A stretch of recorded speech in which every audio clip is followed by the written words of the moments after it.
es el desarrollo de la desde aquí mandarle mi corazón al queridísimo pueblo dominicano. Bring people together across all multinacional. Y aún dentro de las delícias naturales, tanto lo que propone la Constitución Pakistán, El Museo de la Biodiversidad. Queridos amigos, en nuestro programa de hoy tendremos un artista que nos dio fama en el exterior. Se trata de Cándido Vidó, uno de los primeros que nos hizo reconocer internacionalmente nuestro arte. Con él conversaremos de su historia y de los proyectos que tenía. El desarrollo de la desde aquí mandarle mi corazón al queridísimo pueblo dominicano.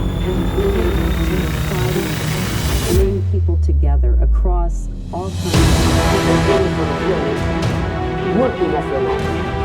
Y aún dentro de las delícias naturales, tanto lo que propone la Constitución Pakistán, El Museo de la Biodiversidad. Bienvenido, Cándido, a nuestro programa. Nosotros quisiéramos que nos contara cuándo nace el artista, desde qué edad usted está pintando. Mire, yo siempre he dicho que soy un soñador de sueños. He vivido como he querido, porque todos mis sueños hasta ahora se han realizado. Yo salgo de Bonao. En mi época de estudiante, ya en la primaria,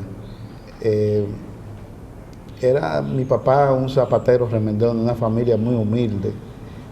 Apenas a veces me daban un centavo para el recreo, y porque no había.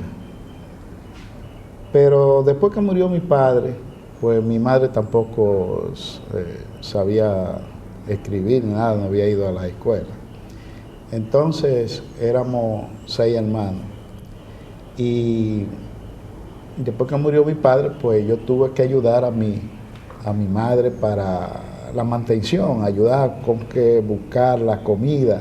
Ella tuvo que emplearse trabajar en casa de familia, y yo, que ya mi hermano mayor había salido para acá, vivía aquí a Santo Domingo, pues yo era el jefe de la casa.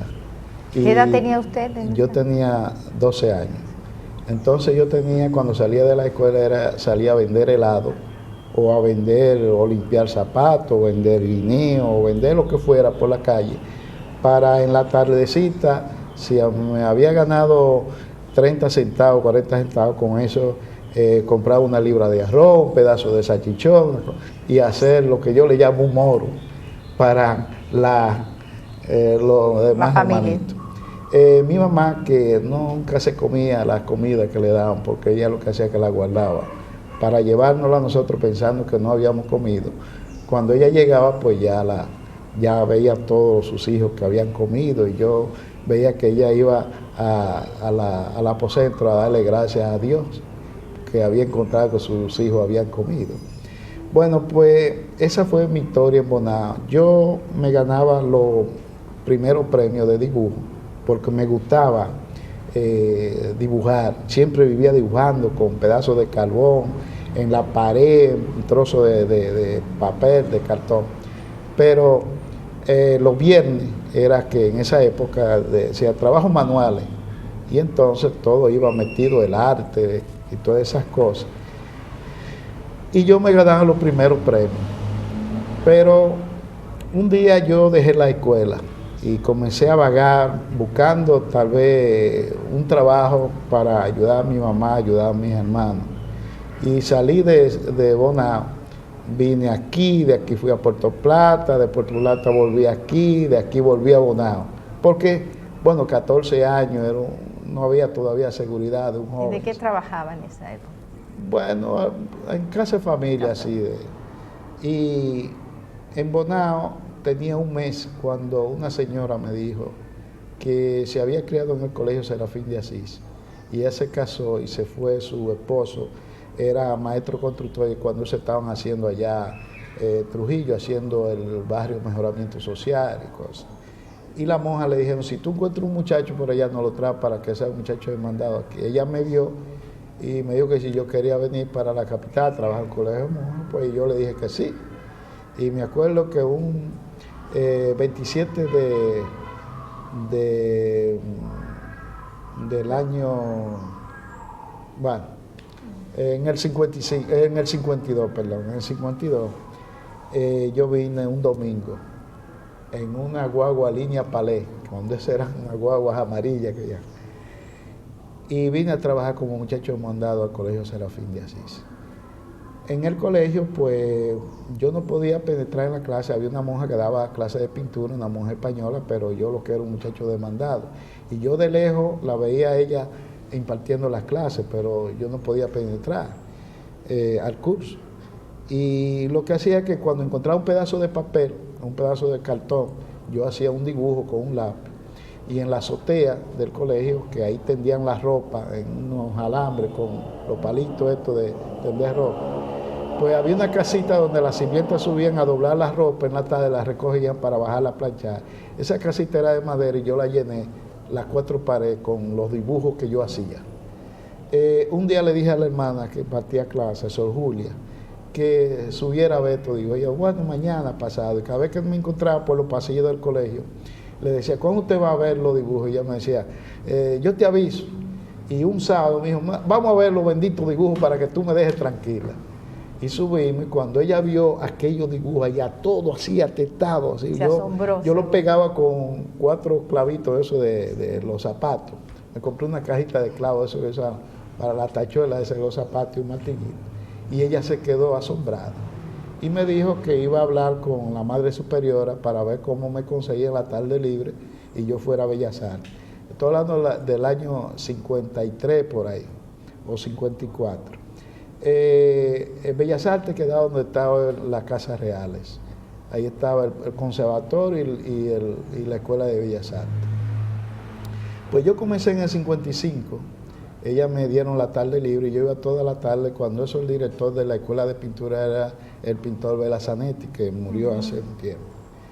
Allí habían grandes artistas como Giorgio Moroder, que era su director, y estaba Gilberto Hernández Ortega, estaba Clara Ledesma, doña Celeste Bocigil, muchos artistas de estos ya han muerto, pero eran las playas de los grandes pintores, maestros que había aquí, porque ellos habían sido discípulos de los primeros maestros aquí que vinieron, que eran españoles, que vinieron cuando la guerra, emigraron aquí cuando la Segunda Guerra. Y entonces, pues nosotros, los discípulos que había, tuvimos buenos profesores, buenos maestros, buenos artistas. Y ahí, pues, a los 3 meses, un día yo estoy pintando, dibujando, y fue el pintor Gilberto Hernández Ortega, que ya murió, que fue uno de mis grandes profesores, y me dijo que él había conseguido un trabajo en la feria cuando iban a inaugurar la Feria de la Paz, y necesitaban dibujar. Con eso no habían tantos artistas aquí, e incluso tuvieron que traer artistas de Puerto Rico, de los Estados Unidos, para el trabajo, que era mucho trabajo que había, de diseño, de pintar murales y cosas. Y él andaba buscando 2 jóvenes que lo ayudaran para ese mural. Y fue a la Escuela de Bellas Artes. A Bellas Artes solo íbamos los principiantes, los que estábamos comenzando. Y entonces se puso a mirar todito y parece que vio que lo seleccionó.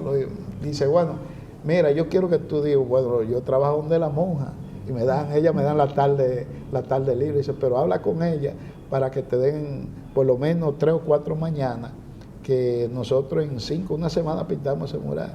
Yo fui y le hablé y le dice la monja, bueno, Si tú vas temprano, te levantas temprano y haces Hacer todo tu lo cosa. que tienes que hacer, pues tú te vas.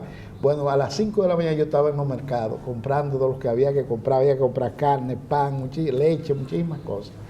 Pues a las 8 de la mañana yo estaba en la casa de Gilberto Hernández Ortega, y que vive en la José Gabriel García. Y ahí nos pasaba a buscar aquel arquitecto que ya murió, Amable Frometa, que fue hermano de aquel gran músico Villo Frometa. Y nos pasaba a recoger porque él era el arquitecto del pabellón que había que pintar. El pabellón está donde está hoy la Universidad OIM en la feria. Se llamaba Típico B, se llamaba. Era un restaurante para presentar espectáculos allí. Nosotros pintamos el mural y a los 3 días él me dijo, pasa esta tarde por Bellas Artes porque nos van a pagar. O sea que en 3 días pintamos el mural. Y yo me acuerdo Fue su primer cuando sueldo. él me llamó, yo ganaba 10 pesos, doña Peggy, mensual con la mujer. Cuando él me llamó, me llevó a un cuartito y me contó 5 billetes de 10 pesos, eran 50 pesos. 50 pesos. Yo nunca había tenido 50 pesos juntos. Entonces yo dije, bueno, si esto es el arte, Me yo voy voy a la- a ser artista. Pero no tanto porque había ganado ese dinero, sino que me entusiasmé mucho como ayudante de época, aprendí mucho los colores y cosas. Pues yo después me fui del colegio, pero en un viaje de esos que hice en una Navidad a Bonao, me enamoro de doña Modesta. Pero imagínense, dice que con qué clase, qué se hace un guardia, si en esa época yo apenas 10 pesos. Pero salí de la escuela y entonces conseguí una beca en Bellas Artes. Y ahí me daban 30 pesos mensuales, con eso yo podía comprar mis materiales. Bueno, la cuestión es que me gradué en el 62 y me casé. Y entonces después que me gradué, era difícil vender un cuadro aquí. Nadie compraba un cuadro. Los maestros como Jaime Corson, Gilberto Hernández Ortega vendió un cuadro en 100 pesos. Imagínense que podían dar a un estudiante. A veces me daban 5 pesos una persona que yo le... Pero eso no podía uno vivir con eso. Yo tuve que buscar trabajo en los cines de la capital. Cuando eso había muchos cines, en todos los barrios había un cine al aire libre. Y entonces yo pintaba en los cines y ahí me ganaba la vida. Yo ganaba 75 pesos semanal, que era mucho dinero en esa época. Con eso podía mantener mi familia. Y iba a Bellas Artes porque ya estaba nombrado profesor ayudante del taller de mural fresco que dirigía Jaime Corso. En Bellas Artes me daban 60 pesos. Pues ya con eso yo podía pagar una casa y vivir. Pero mis cuadros todavía se vendían. Fue en el 74 cuando yo comencé, hice una exposición en la Galería Rosa María, que estaba aquí en la Tarazana, y yo vendí 4.000 pesos. ¿Y cuál fue el artista que más influyó en usted? Bueno, en esa época pues todos influían porque yo aprendí mucho de doña Celeste Bosigil, aprendí mucho de Gilberto Hernández Ortega y aprendí mucho de Marianela Jiménez, que todavía hoy es directora de la Escuela Nacional de Bellas Artes, y también de Jaime Corso. O sea que eran mis profesores donde con ellos aprendí bastante. Bueno, pues las cosas comencé a vender ahí, la gente a interesarse por mi cuadro. Y hasta el día de hoy pues he hecho... En el 70, cuando comienza. Sí, bueno, las primeras comencé ya a exposiciones. hacer exposiciones internacionales y hoy he hecho 27 exposiciones en 27 países. He estado ¿En qué por países, 40 Cándido? países. Bueno, he expuesto en Puerto Rico. Comencé exponiendo en San Tomás, una islita está cerca de Puerto Rico, en Miami, en Nueva York, en Europa, he estado en España, he expuesto varias veces, en Francia también, en Alemania, en Milano, en Venecia, en Colonia, en Israel, en México, en Sao Paulo, en Colombia, en Venezuela, en Costa Rica, en Panamá, en El Salvador. O sea que en todos esos sitios he hecho Grandes. exposiciones. Usted es uno de los pintores conocidos internacionalmente de mayor Bueno, fama. no que conozco, porque eso es quizás 2 o 3 países de tantos países que hay en el mundo, pero he tenido, y últimamente puse invitado por el Museo Latinoamericano de Corea. Eso fue el año pasado. Déjenme recordar algo, que una vez llegamos a Corea y encontramos en la casa del cónsul cuadros suyos que iban a hacer una exposición. Bueno, cuando yo me acuerdo que el doctor Peña Gómez me dijo que había visto un cuadro mío, yo dije, bueno, pero que yo recuerde, no he vendido un cuadro a nadie. Pero los cuadros a veces uno los vende en una galería y ahí va para un país, o a un sitio, a un grupo, a un coleccionista. Y ese mismo señor, pues, ahora es el director y uno de los propietarios de este museo. Y él fue embajador aquí, el embajador Lee. Y ahora él me invitó y yo tuve una gran exposición en ese museo en Corea. Él estaba muy entusiasmado, me Sí, acuerdo sí. que nos habló muchísimo. Pues, bueno, yo entonces un día comencé a pensar de que yo había logrado eso, pero comencé a pensar en mi pueblo, porque en los pueblos no hay nada. Todo se concentra aquí en la capital y los pueblos tienen poco aliento así en la parte de la cultura y el arte. Y entonces Usted nos permite una pausa y seguimos hablando bueno. de su pueblo, de Bonao. Desde aquí mandarle mi corazón al queridísimo pueblo dominicano. Bring people together across all countries. multinacional. Y aún dentro de las derechos naturales, igualdad, Tanto lo que propone la Constitución Pakistán como en nuestro conflicto. el Museo de la Biodiversidad.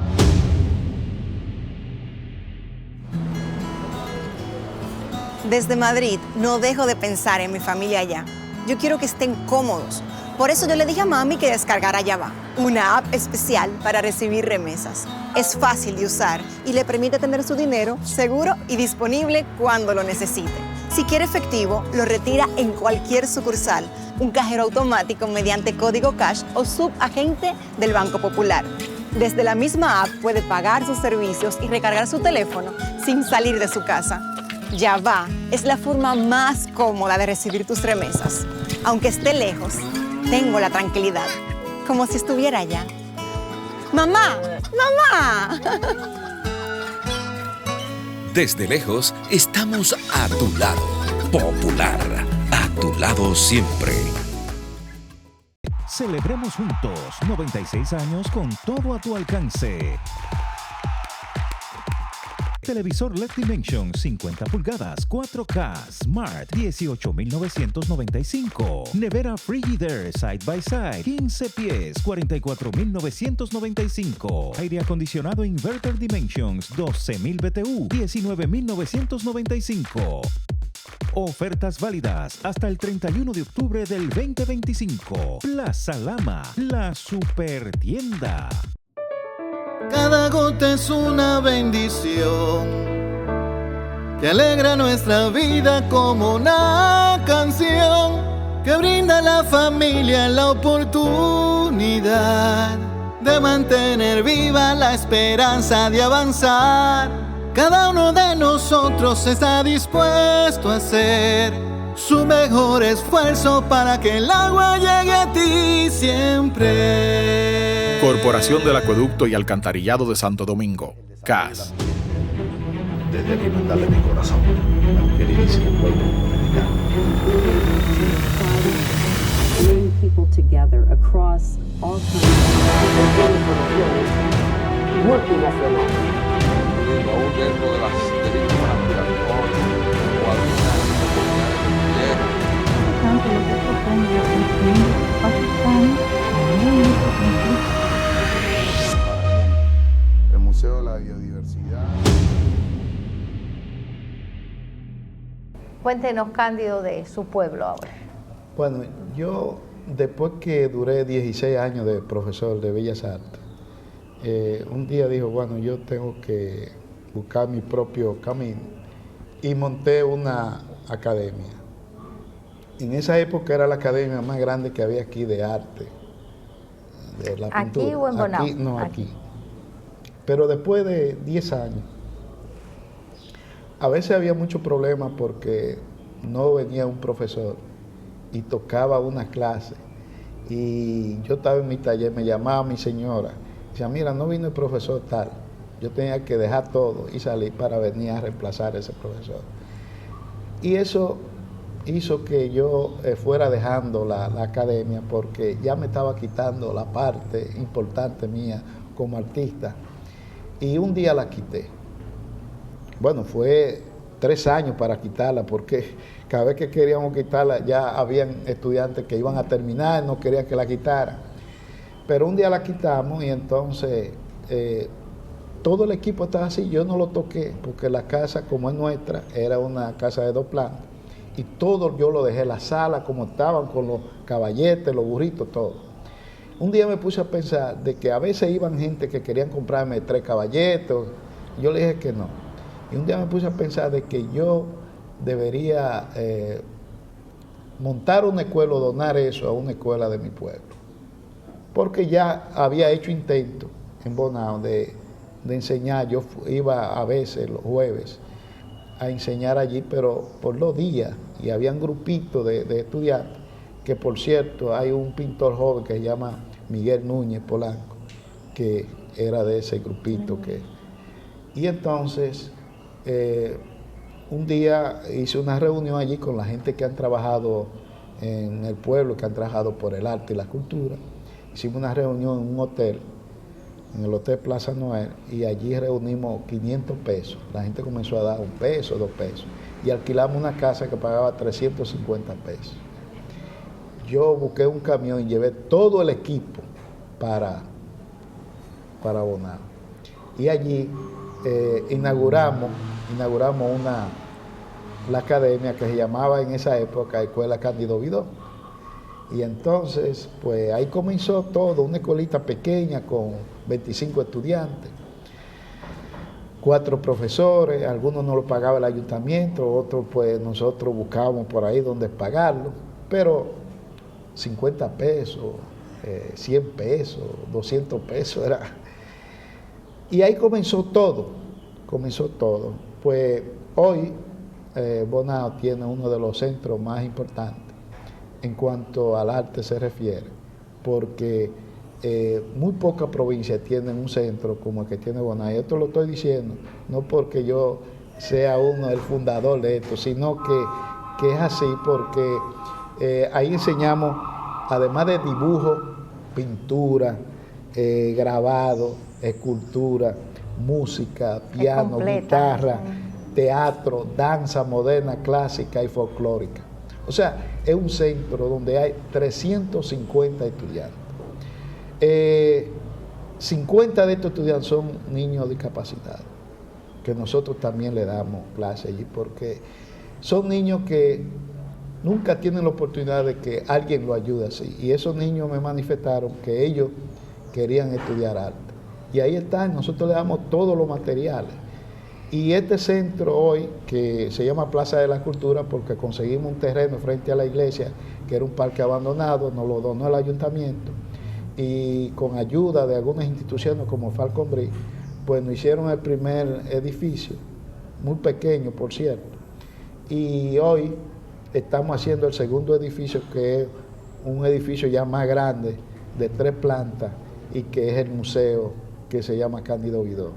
El edificio cuesta 6 millones de pesos, conseguimos 3 millones tocando puertas y inauguramos la primera planta y está el museo. Los otros 2 plantas están sin terminar porque hay que buscar 3 millones de pesos.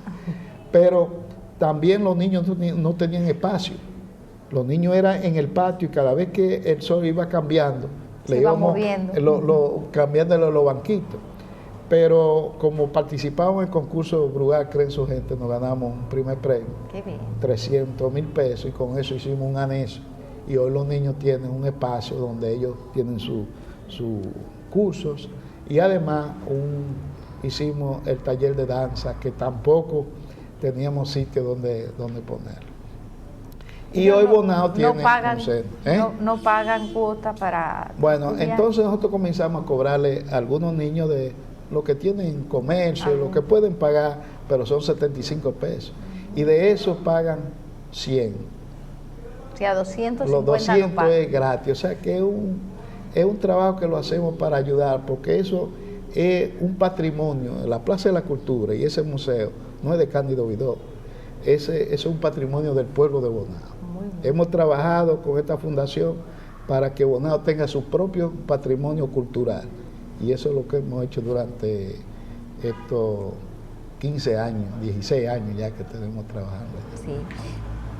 Recientemente el presidente Ricardo Lagos, en su discurso de toma de posesión, enfatizó mucho en lo que es la cultura. Santiago de Chile es un país donde casi no hay analfabetos y que realmente para ellos es muy importante la cultura, proteger a los artistas, promoverlo. ¿Qué usted cree que debe hacer un gobierno para ayudar a promover la cultura? O si aquí se está haciendo actualmente. Bueno, no se ha hecho. Eso es una de las partes críticas de todos los gobiernos que hemos tenido, porque yo creo que el arte no se puede aislar, ni se puede dejar allí para si queda algo, darle al arte. Yo creo que el arte y la cultura de un pueblo es parte importante de ese pueblo o de ese país. Si eso falla, también falla, todo lo que tenga en el gobierno falla. Pero no sé, como que ahí no se han detenido a pensar eso, porque un pueblo inculto, que no tiene cultura, no va a ninguna parte. Entonces, a veces se gastan millones en otras cosas, pero en el arte no, ahí no hay. Yo decía una vez que el arte no tiene quien le escriba, la cultura aquí. Entonces yo creo que esperamos de que venga un gobierno que se preocupe por el arte, porque si no, se habla de que la globalización, que la República Dominicana está de qué nivel, pero eso es mentira, porque si no hay arte, no hay cultura, no está en ninguna parte, está en el hoyo. Eso es verdad. Don Cándido, usted tuvo una amistad especial con José Francisco Peña Gómez. Recuerdo que él siempre estaba muy pendiente al artista y al amigo, que inclusive usted realizó un viaje con él a Cuba. Sí. Háblanos un poquito sobre eso.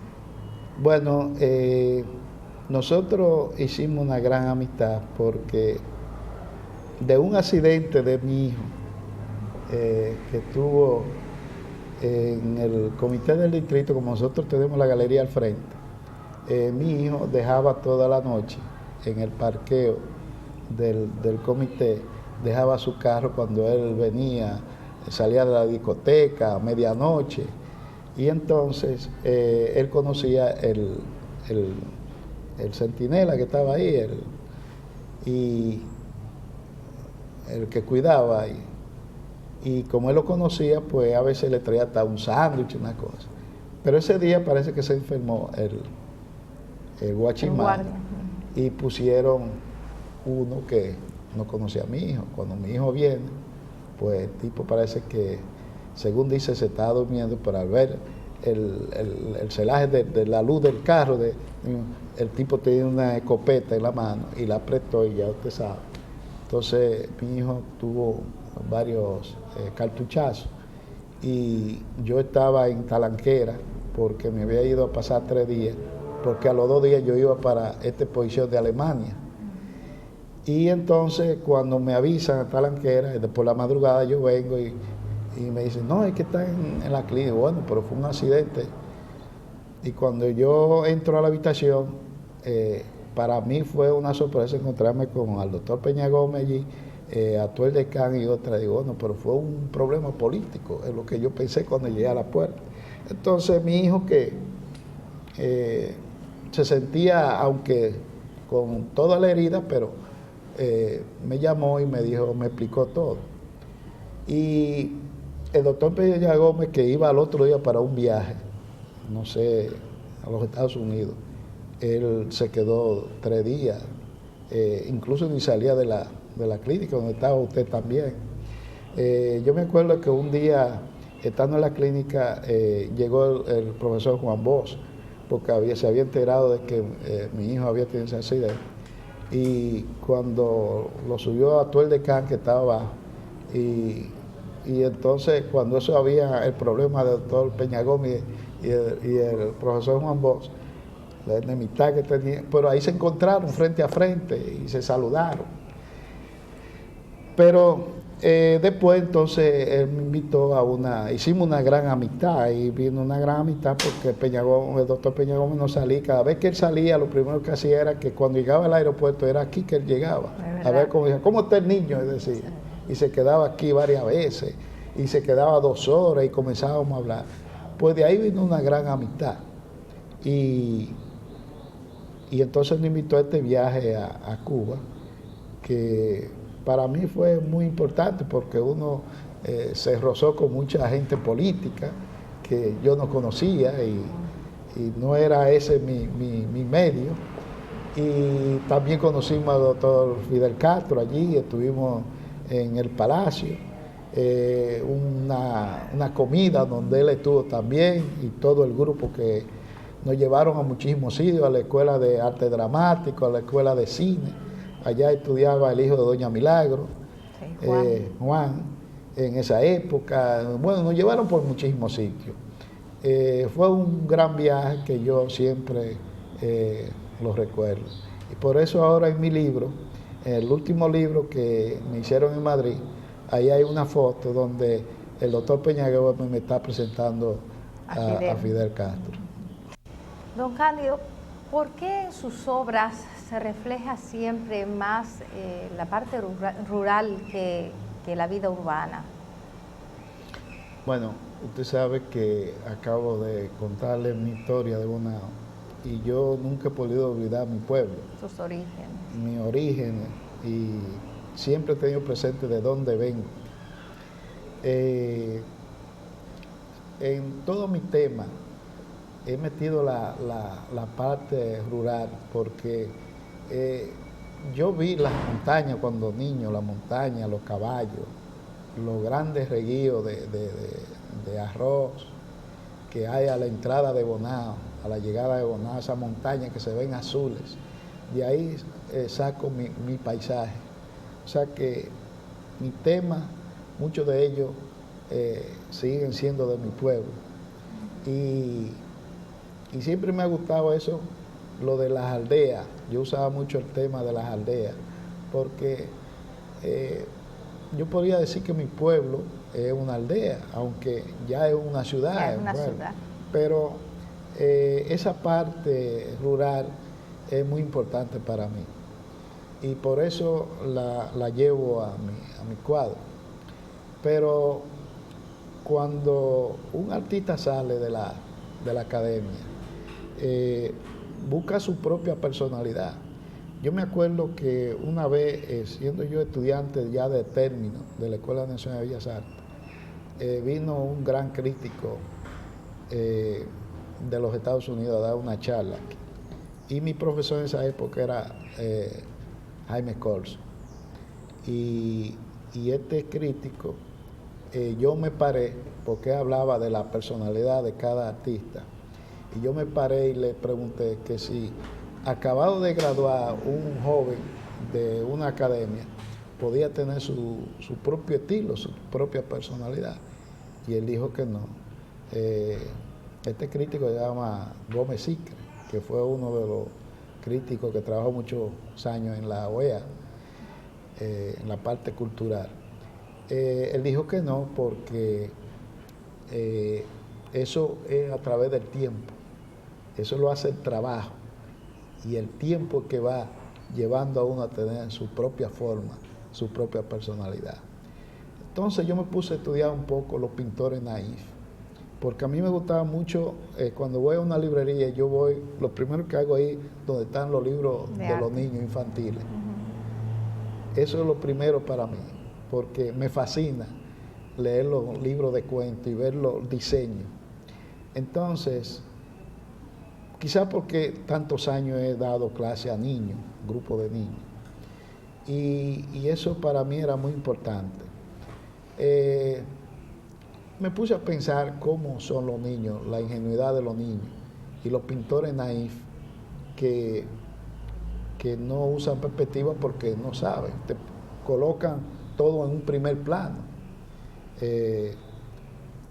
Y también esos grandes artistas naif, pero que son hoy conocidos mundialmente. Pero nosotros tenemos al lado los haitianos. Los haitianos también, sí. Que algunos son muy naif, pero otros han pasado por academia. Entonces, también el movimiento del cual yo me enriquecí, que fueron los impresionistas, cuando yo era estudiante de Bellas Artes, los fauvistas. Entonces yo agarré todos esos movimientos y hice mi propia técnica.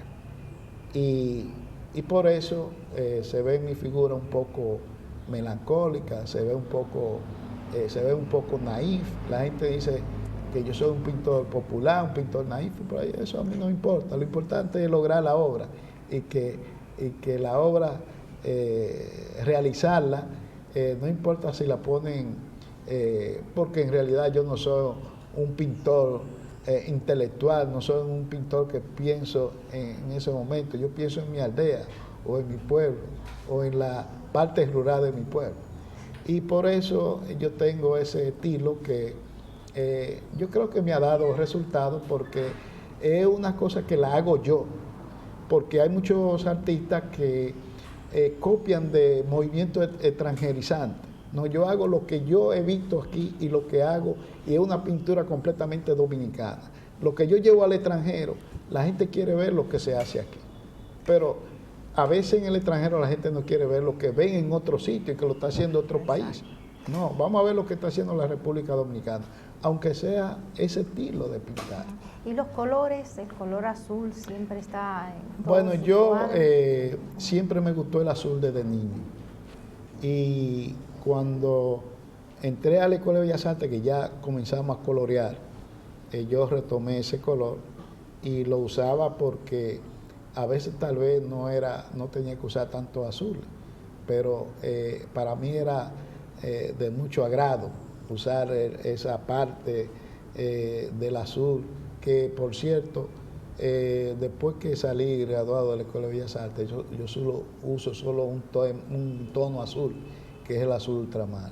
De ahí yo puedo degradar y hacer todos los demás colores con ese tono. Y aunque es un color frío, pero es un color que yo he ido de la mano desde que me gradué de la Escuela Nacional de Bellas Artes hasta hoy. Lo he usado como un compañero, como un amigo, porque es un color muy difícil. Sí, es un color frío. Creo que lo caracteriza a usted. Sin embargo, durante 30 años yo he estado bregando, batallando con ese color, y hoy yo puedo jugar con él, pero es muy difícil. ¿Por qué las figuras de sus cuadros no tienen orejas? Los rostros. Bueno, esto solamente si yo lo digo, la gente es que se entera, porque yo siempre le bajo el pelo a las damas, flores. Igualmente cuando hago figuras de hombre, pero la dama siempre le adorno unas flores, le pongo unas flores, porque siempre he dicho que lo más bello es ver una mujer con una flor, y si es natural todavía. Yo no sé por qué las mujeres se gastan tanto en maquillaje. Si una simple flor ya ahí está la belleza de la mujer, sí, y está bien representada en cualquier sitio. Pero usted también hace figuras de hombre y tampoco le pone... Bueno, porque ya le bajo el pelo y eso, y entonces la gente no se entera de eso. Usted también utiliza mucho las palomas. ¿Qué significan para usted? Bueno, yo veía cuando niño como la gente salía a cazar los pajaritos. Se usaban tirapiedras, otros usaban hasta incluso copeta. Y hoy día se han ido extinguiendo muchas partes y la ecología ha sufrido mucho, desde mi época de niño al día de hoy. Y entonces yo la pinto para estimular a que no se termine la especie.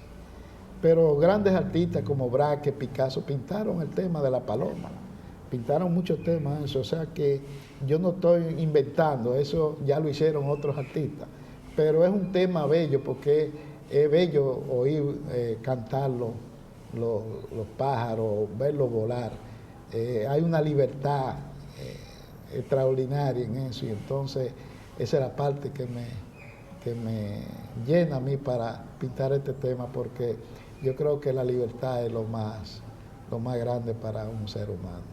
Eso es verdad.